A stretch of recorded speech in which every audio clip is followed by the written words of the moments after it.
Olá pessoal, nós vamos começar hoje o segundo módulo do nosso curso de Filosofia Política. Esse curso ele tem como objetivo favorecer o entendimento da filosofia política clássica, da filosofia política moderna e alguns aspectos da filosofia política contemporânea. Esse módulo que vocês estão assistindo agora é um módulo que versa sobre a filosofia política moderna. E quem abre a filosofia política moderna é o florentino Nicolau Maquiavel. Será ele o objeto de estudo dos nossos pensamentos e reflexões que iniciam agora.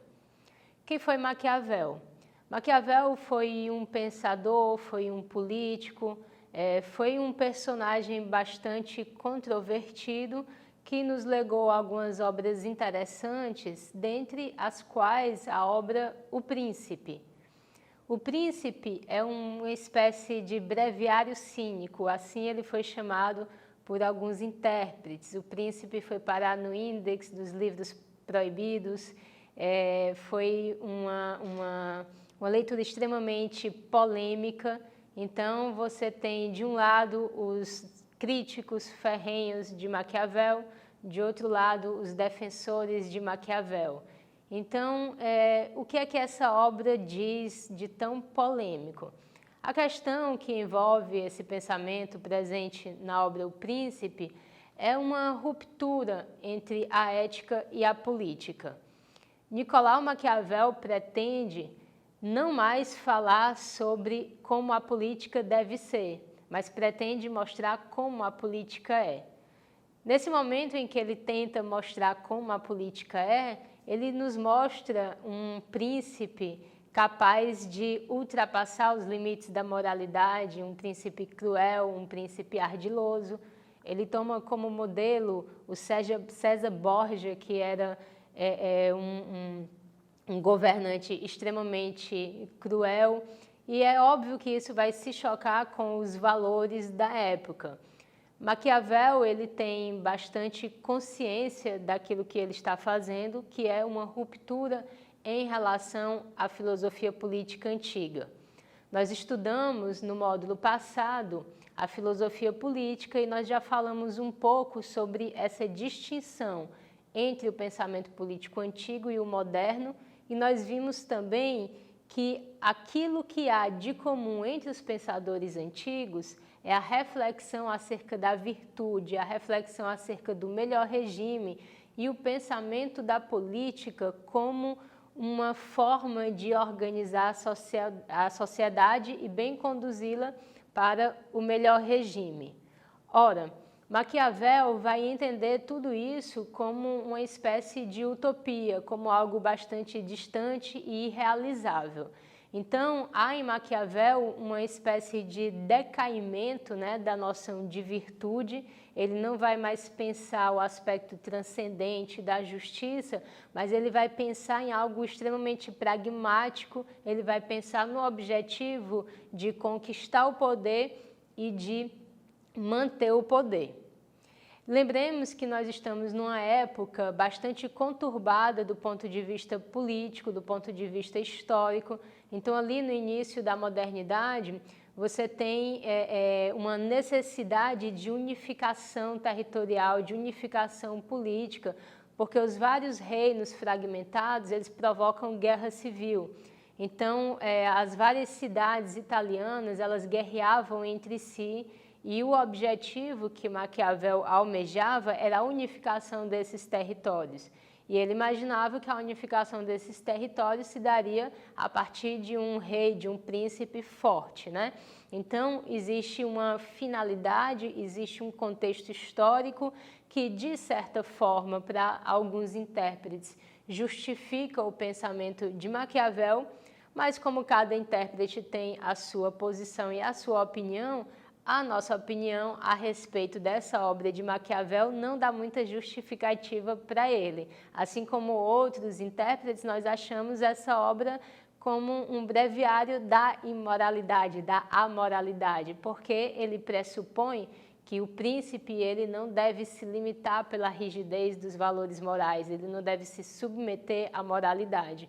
Então há uma série de aspectos do pensamento de Maquiavel que fazem parte de uma onda maior de pensamento político, de pensamento filosófico, mas que Maquiavel inicia. E é isso que nós vamos começar a refletir a partir de agora.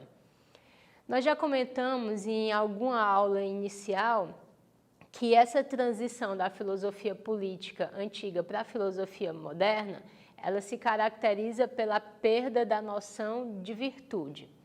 Existe um conceito na obra do Maquiavel chamado virtude, que uma pessoa que não conheça o contexto pode interpretar como se Maquiavel falasse sobre a virtude, pode traduzir virtude por virtude. No entanto, a forma como Maquiavel trata essa noção de virtude é justamente uma anulação da virtude propriamente dita. Então, o que seria a virtude para o Maquiavel?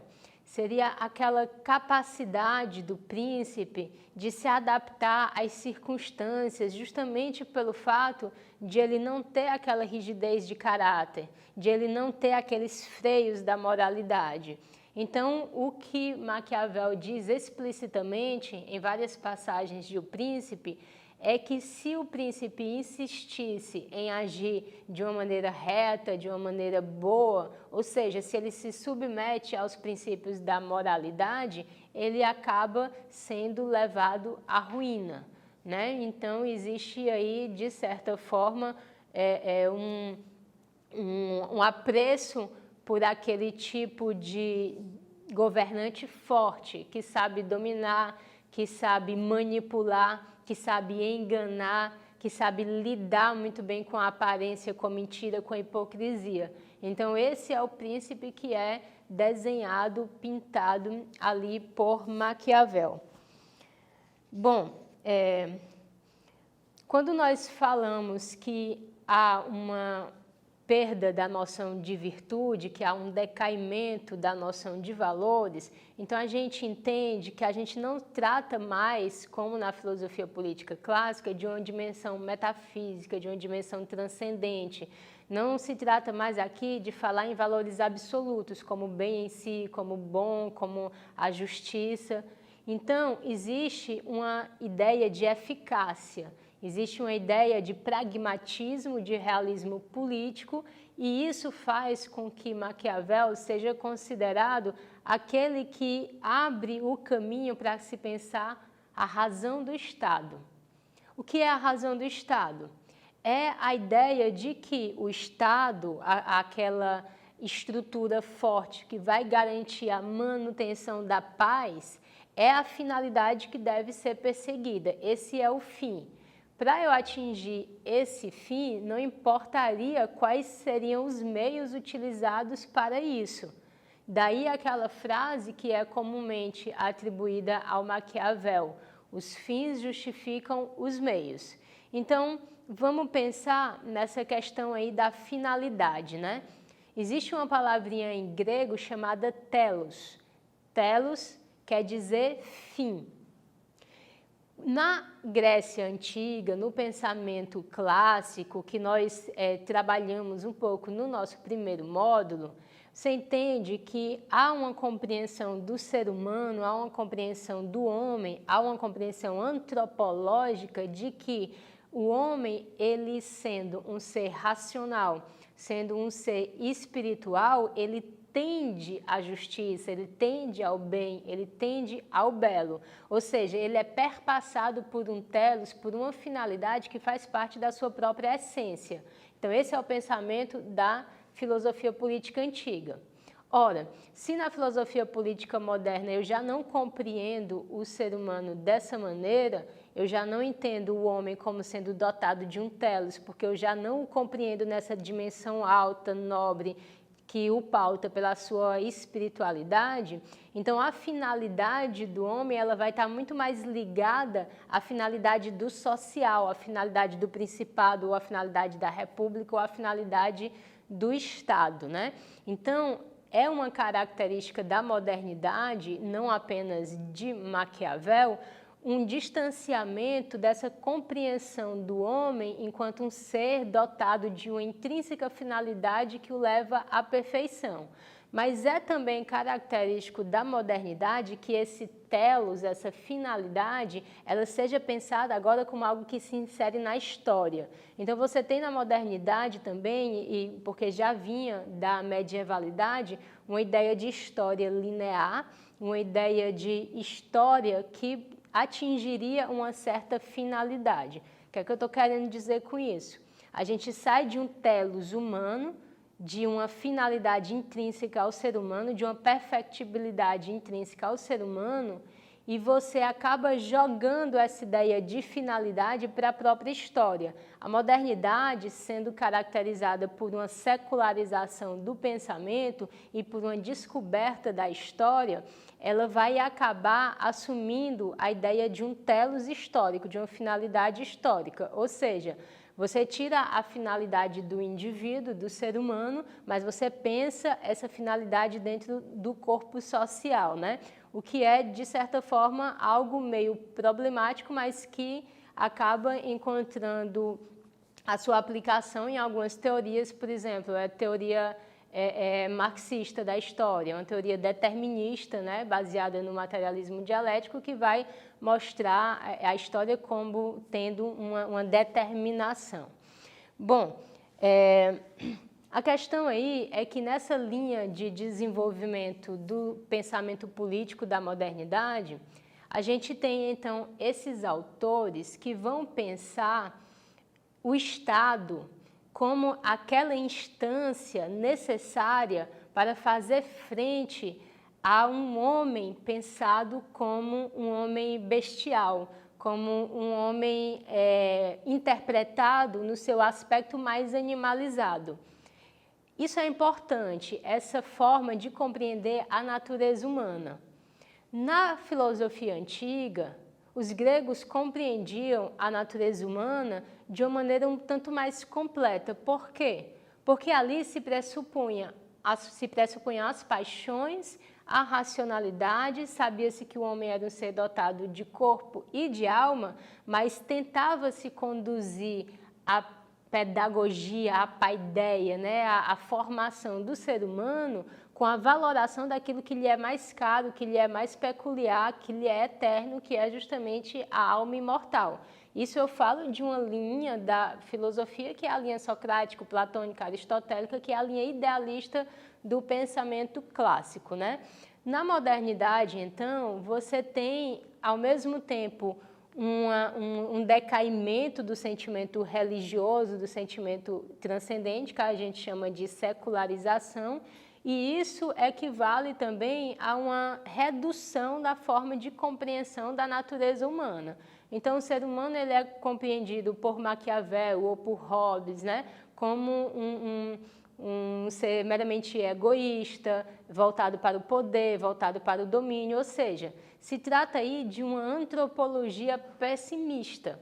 Uma antropologia pessimista, uma forma de entender, de compreender o homem muito negativa. Mas por que que isso nos interessa na reflexão política? Porque se eu penso o ser humano simplesmente pelo seu aspecto não gregário, pelo seu aspecto egoísta, pelo seu aspecto bestial, pelo seu aspecto animal, aquela definição que o Hobbes dá ao homem como lobo do homem, então eu vou pensar, eu vou projetar, eu vou postular, eu vou demandar um Estado forte para fazer frente a essa natureza bélica do homem. Então, se o homem é simplesmente bélico, violento, egoísta, cruel, o lobo do homem, então eu preciso de uma estrutura mais bestial ainda para poder fazer frente a esse poder, né, de dissolver que é intrínseco ao homem. E aí você tem a postulação de um Estado forte. Ora, se eu compreendo a natureza humana de uma outra maneira, como os gregos compreendiam, como sendo dotado de uma sociabilidade inata, aquela coisa lá do Aristóteles, o homem é um animal político, então eu penso que a ordem que vai se formando no sentido da política, ela é algo mais natural, é algo menos artificial, é algo mais legítimo, é algo que se constrói em uma certa espontaneidade. Então, a gente teria aí duas linhas de pensamento, uma que entende uma ordem espontânea e que, entendendo essa ordem espontânea, tenta resguardar o máximo possível a liberdade do indivíduo, o direito do indivíduo frente a qualquer imposição que se interponha contra a sua liberdade. E você tem uma outra linha de pensamento que é aquela que, entendendo o ser humano nesse seu aspecto mais primitivo, vai demandar um Estado extremamente forte para evitar a guerra civil, para evitar a dissolução, né, dos homens. Não sei se vocês perceberam essa distinção e o quanto é importante a forma de compreender a natureza humana para se postular ou se colocar contra ou a favor de uma estrutura grande, de um Estado, de um poder bélico, né, de um poder tirânico, como, por exemplo, seria o Leviatã pensado pelo Hobbes. Então, essa ideia do Estado e do poder são as categorias fundamentais do pensamento do Maquiavel. Inclusive, é a partir de Maquiavel que a noção de Estado moderno ela se delineia de uma melhor forma, ela aparece tal qual ela será concebida na modernidade. Não que Maquiavel tenha efetivamente definido em todas as linhas o que seja o Estado, mas a forma como ele se refere àquela instância, àquele domínio de um império, de um principado, de uma república sobre o homem, aquilo de que ele trata é justamente o Estado. Então, a gente tem aí uma transição de um pensamento político que versa sobre uma arte de governar, baseada em virtude, baseada em valores, baseada em princípios, para uma arte de governar que é pautada pela racionalidade do Estado, pela eficácia em função do Estado. Então, essa transição aí do pensamento antigo para o pensamento moderno. Então, eu queria mostrar para vocês, fazer a leitura de uma citação de um filósofo contemporâneo que estuda muito essa questão das relações de poder, que é o Michel Foucault, onde ele fala sobre essa diferença, né, da relação de poder, da arte de governar, da antiguidade e da modernidade. Então, o Foucault vai dizer o seguinte: passa-se de uma arte de governar, cujos princípios foram tomados de empréstimo às virtudes tradicionais, sabedoria, justiça, liberalidade, respeito às leis divinas e aos costumes humanos, ou habilidades comuns como prudência, decisões refletidas, cuidado para se acercar de melhores conselheiros, a uma arte de governar cuja racionalidade tem seus princípios e seu domínio de aplicação específico no Estado. Então, há essa mudança na arte de governar, né? Então, isso aí é um aspecto bastante importante. Então, se na antiguidade nós tínhamos uma noção de virtude como sendo um fim em si mesmo, a virtude é um fim em si mesmo, na modernidade nós temos o Estado, a estrutura social, como sendo a finalidade que deve ser perseguida pela sociedade, pelo corpo social, pela política. Então, é aquela mudança, né? Aquela ruptura, aquela transvaloração que faz com que a república ela não seja mais aquela estrutura que almeja atingir a virtude da justiça, mas a própria virtude ou a concepção de justiça é norteada tendo em vista a finalidade da própria república ou do próprio principado ou de qualquer estrutura que mantenha a coesão social, que mantenha a paz, que evite a guerra civil, né? Então, isso é o arcabouço principal do pensamento desses primeiros teóricos da modernidade, né? Tanto Maquiavel como Hobbes. Nesse aspecto, o pensamento de ambos é bastante parecido.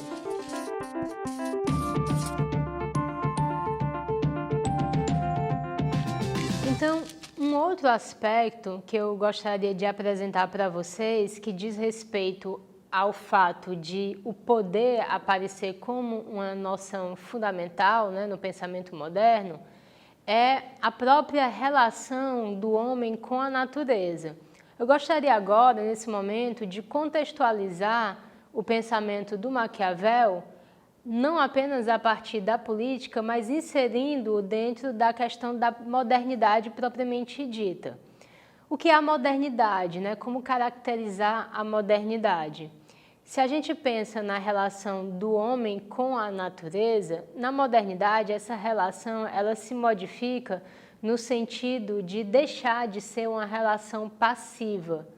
Ou seja, a partir do momento em que se desenvolve as ciências naturais, ou melhor dizendo, as ciências naturais se desenvolvem a partir dessa nova forma de questionar a natureza, o homem ele interpela a natureza no sentido de querer dominá-lo, de buscar a eficácia.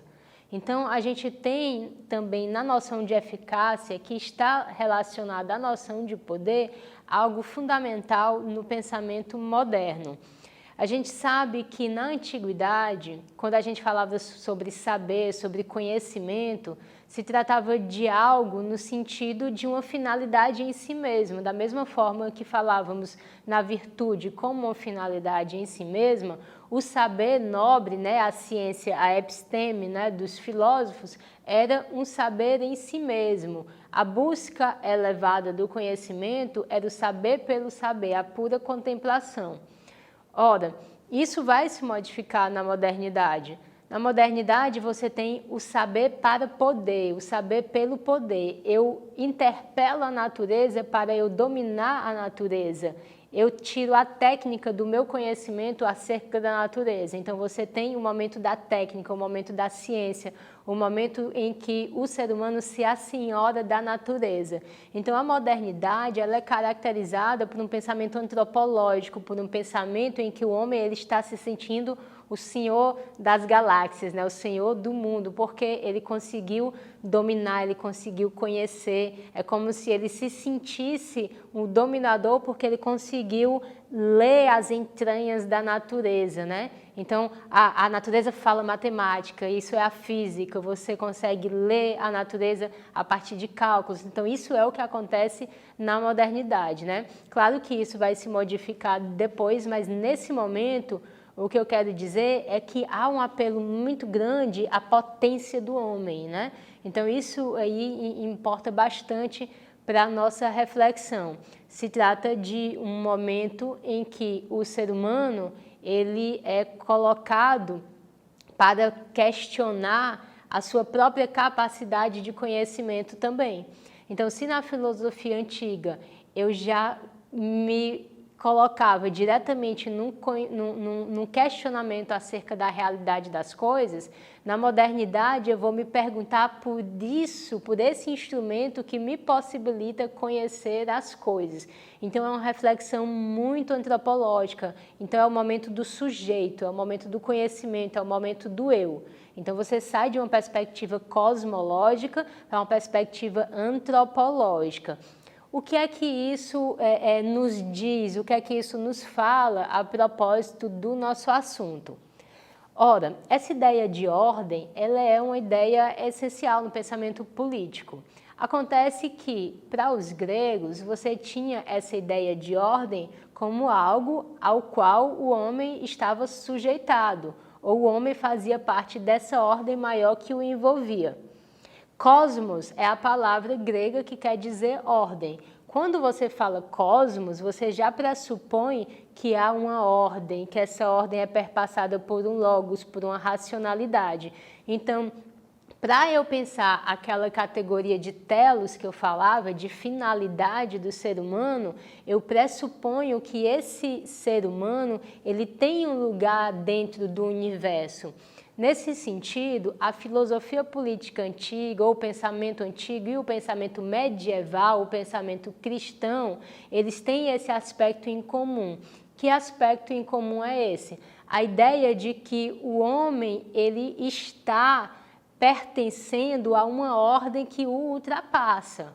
Então, seja a metafísica platônica, que pensa o bem supremo, né, que pensa o uno, que pensa a justiça como emanação do bem, seja o pensamento cristão que coloca Deus como aquela ordem que rege tudo, né, e que sustenta a justiça como um valor absoluto, seja nesses dois âmbitos de reflexão, o homem ele tem um lugar, na medievalidade ele tem um lugar como criação. Então, assim, a ideia do telos, né, da finalidade, ela está relacionada com essa ideia de ordem maior. Então, por que na antiguidade eu compreendo o ser humano como sendo dotado de uma finalidade para a perfeição? Por que eu consigo pensar uma paideia grega? Porque eu consigo inserir, né, no meu pensamento essa ideia de um homem que é perpassado por uma finalidade de alcançar uma perfeição que o ultrapassa. Da mesma forma, na medievalidade, nós fomos criados por Deus, nós somos imperfeitos, mas nós tendemos à perfeição. Então, a gente vê que isso se perde na modernidade, né? Então, é uma espécie de reducionismo nesse sentido. Então, a gente tem o processo de secularização, né? E, ao mesmo tempo, a gente tem um processo de afunilamento, de redução da compreensão da natureza humana. Então, se eu não entendo mais essa ordem transcendente, essa ordem que me ultrapassa, então eu vou pensar artificialmente essa ordem. Eu vou pensar em algo que me dê essa ordem que eu não tenho. É como se eu pensasse, então, que o homem largado a si mesmo, ele estaria imerso no caos, e aí eu penso uma ordem artificial a partir da minha própria reflexão humana, como se essa ordem ela fosse conquistada apenas pela reflexão humana. Então você tem aí um momento em que há as teorias dos contratos sociais. O Estado seria, por exemplo, um artifício, né, da racionalidade humana, seria algo que teria a ver com uma escolha, né, dos indivíduos para que os indivíduos não se matassem, não se destruíssem, já que eles são pensados no seu aspecto mais animal, mais bestial, mais violento, né? Então, o que é que eu estou querendo mostrar com essa exposição? Duas categorias distintas de pensamento, duas linhas de pensamento diferentes. Uma que entende uma ordem espontânea, outra que entende uma ordem artificial. Essa ordem artificial seria o Estado forte, o Estado como aquela coisa pesada, como aquele monstro. É algo tão grandioso, tão titânico, que a gente sabe que no Hobbes o Estado ele é representado pelo Leviatã, que é um monstro bíblico, né? Então você tem vários autores que vão caminhar por essa ideia da necessidade do Estado.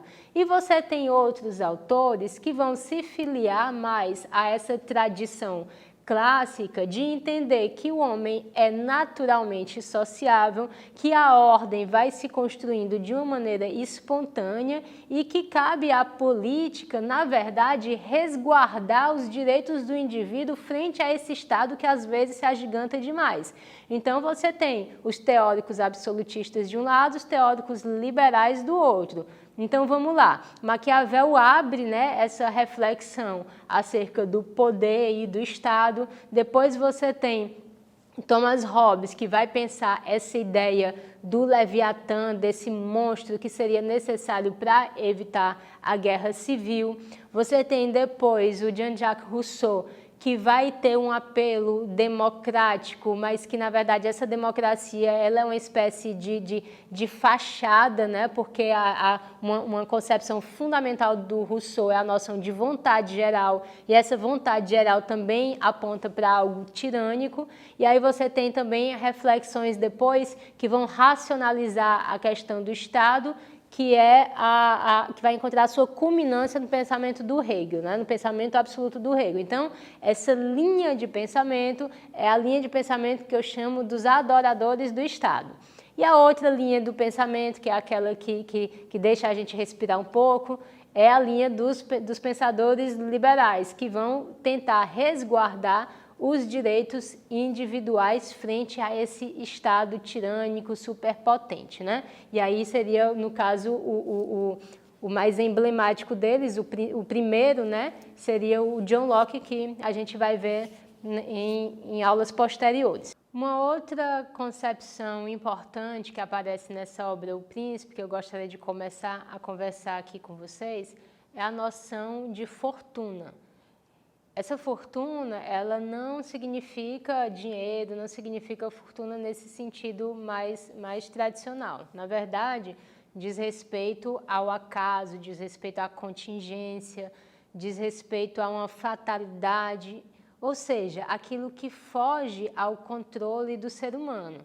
Então, a gente sabe que há vicissitudes, né, que ocorrem, que são inesperadas, né? Por exemplo, essa questão aí do coronavírus, da pandemia, é algo inesperado, é uma fatalidade, né? Seria algo na conta da fortuna. Por que Maquiavel vai pensar sobre isso, né? Porque ele entende que é necessário ao príncipe saber lidar com a fortuna, saber lidar com o acaso. E ele tem uma frase interessante que diz o seguinte: a fortuna é uma mulher que deve ser governada à força. Significa que ele está requerendo do príncipe uma capacidade de dominar o acaso, de dominar a própria natureza. Se nós entendermos que essas circunstâncias que nos fogem ao controle são circunstâncias naturais. Ora, como eu interpreto isso? Há algo aqui no Maquiavel interessante que é uma caracterização de um antissábio, né? de um tipo de conduta que é quase antípoda da conduta do sábio ou do filósofo sábio. Por que eu estou dizendo isso? Porque se nós formos visitar os textos, a vida dos sábios, nós iremos perceber que a relação do sábio com a fortuna, ou seja, com o acaso, com aquilo que pode ser um desígnio, uma providência, uma circunstância, é uma relação de adaptabilidade, de amabilidade, de aceitação, de compreensão. Por quê? Porque esse sábio ele estaria perpassado pela ideia de uma ordem que o transcende.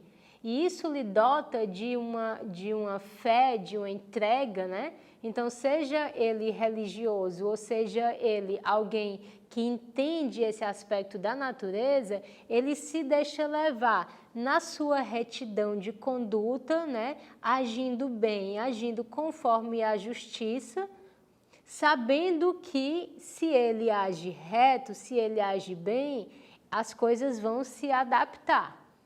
E seja lá o que acontecer, é a conduta dele, é a conduta reta dele que deve ser perseguida, a despeito de quaisquer circunstâncias. Ora, o que o Maquiavel apregoa em O Príncipe é exatamente o oposto disso. O que ele vai dizer, como se ele quisesse alertar, é o seguinte: se o príncipe quiser ser bom, ele vai ser levado à ruína. Se ele quiser agir sempre de uma maneira reta, ele vai